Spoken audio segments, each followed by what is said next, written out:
So you've decided to take the plunge and get your first pair of high quality boots. In this video, I'm gonna share with you 5 mistakes I made when I first started buying good quality boots. If I knew these pitfalls, it would have saved me tons of time, tons of money and energy. And if you've been a subscriber here and you've been around the block and bought many pairs of high quality heritage boots in the past, let's do the new guys a favor and leave a comment down below sharing your advice for anyone looking to buy their first pair of high quality boots. The first mistake you're gonna wanna avoid is not taking the time to measure your feet before doing your shopping. As excited as you might be to buy your new boots, slow yourself down a bit, make sure you're getting the right size so your boot actually fits like a glove. So the first mistake I made was not researching my fit thoroughly. You might be surprised how easy it is to get the wrong fit, especially if you're not paying attention. I mean, they're your feet and all that, so you've bought dozens of shoes in the past. Shouldn't it just be simple? Well, not always. Boots are made in different shapes, different sizes, and not all manufacturers are consistent. So to be sure, head over to any local boot store where you can measure your feet on a branding device. It's one of these guys. It's gonna give you the length and the width. Now write that measurement down. You're gonna use that measurement for the rest of your boot buying life. It's gonna make it so much easier to translate sizes between all the different brands. Some boots run more narrow, others have a little more wiggle room in the toes. There's nothing worse than getting a pair of boots that are just too tight. Oh, and you might hear your old Uncle Lenny say, make sure you get them tight because the leather's gonna stretch. Well, leather doesn't stretch nearly as much as you think. Really, it more just kind of conforms to your foot over time. They stretch that leather with pliers, so your foot's not gonna stretch it out to the point where it's a completely different size. Take some time to read the descriptions on the Boots website, as well as comments from reviews on how the boots fit. I also have a bunch of fit guides on BootSpy.com for specific brands that can helpfully sort out any confusion. So plain and simple, do your research, ask questions, read descriptions, and make sure that your boots are the right fit. Tiny bit too much room is better than too little. Now, what do you do when you find a deal that looks too good to pass up? Or you see a shiny new boot that's being marketed as twice the quality but half the price, only to find yourself with a boot made from cheap leather and glued on soles. Unfortunately, some brands are a little sneaky and they cut corners to reduce costs without telling you about it,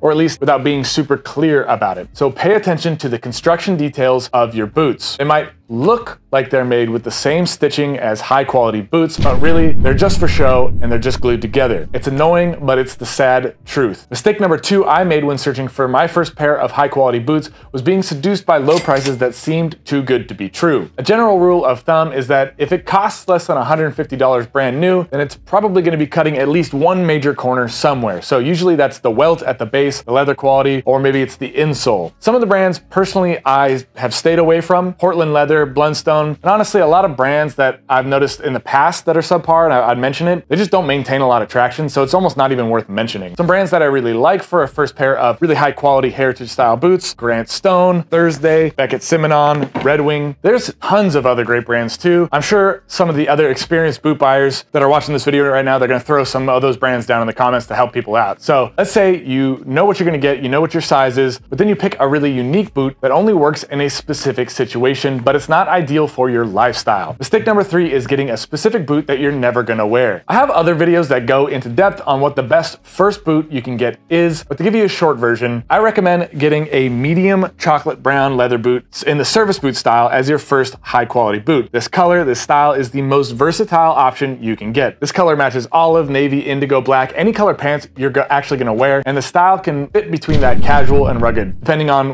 what you're doing that particular day. So let's say you've narrowed down the color you want and the style, but you notice there's 100 brands that still fit that description and they all look incredible. Mistake number 4 is something I struggled with for probably a full year before I got my first pair of high quality heritage boots, and that's just sitting in analysis paralysis. Let's be honest, there is a ton of information out there on heritage boots, even from trusty old BootSpy. It can be overwhelming with all the options you have to consider. It could definitely be overwhelming. There's so many boot styles, price points, amazing brands to think about. It's a real rabbit hole. You've done the research, you've got your fit, you've picked your style. Now just make the decision. If you're torn between 2 options, pick the less expensive one. If you're not sure what level of quality you're looking for, I recommend watching my video on the 3 tiers of heritage boots so you can get a good idea where to start. Now, if you need to, you can always exchange one boot for another, especially if the fit isn't right. Down the road, most likely, you're gonna add to your collection. This is your first boot. You don't have to buy the best of the best, and you definitely don't have to have the perfect boot for all occasions. Just snag a boot that's in a comfortable price range, in a simple style that you like, and start your your heritage boot journey. You'll learn little details from this first boot, things you like, things you don't like, and that's okay. Plus, you can always grab the care products afterwards. Focus solely on the boots for now. More can always be added on later. The fifth mistake is something that can put you off your heritage boot journey before you even get started, and that's actually being too excited. What's wrong with being excited though? One of my very first pairs of boots I ever bought was the Timberland Earthkeeper. I was so excited to get them and wear my new boots out of the mall. I didn't really even think about the fit. So when a few days later I realized I probably had like a full size too large, it was too late. I'd broken the return policy. Most high quality boot brands have a similar return policy to one another where you can exchange or return your boots so long as they don't have any serious wear on them and the soles, they're not scuffed. That means you should try on your boots and walk around on a carpet to make sure that the fit is right. I like to wear new boots for a little while, about an hour, while sitting down and see if they're too tight. Then I'll walk on carpet to see if there's any hot spots or irregularities with the fit. Here's some questions to ask. Do my feet sit comfortably in the boot? Are my toes able to wiggle without much pressure? Where are they touching? Where is my heel touching? Do I like the style? And is it what I pictured it would be? You'll have your pair of high quality boots for at least 3 or 4 years at a minimum. So get the right fit and enjoy them throughout that whole length. So you already know where I stand on the style and the color you should get for your first pair of high quality heritage boots. Wow. Next, watch this video right here to see the 3 different tiers of heritage boots so you can decide what level of quality you want to start at. And again, if you've got more experience buying high quality heritage footwear, leave your helpful advice and any exceptional brands down in the comments below.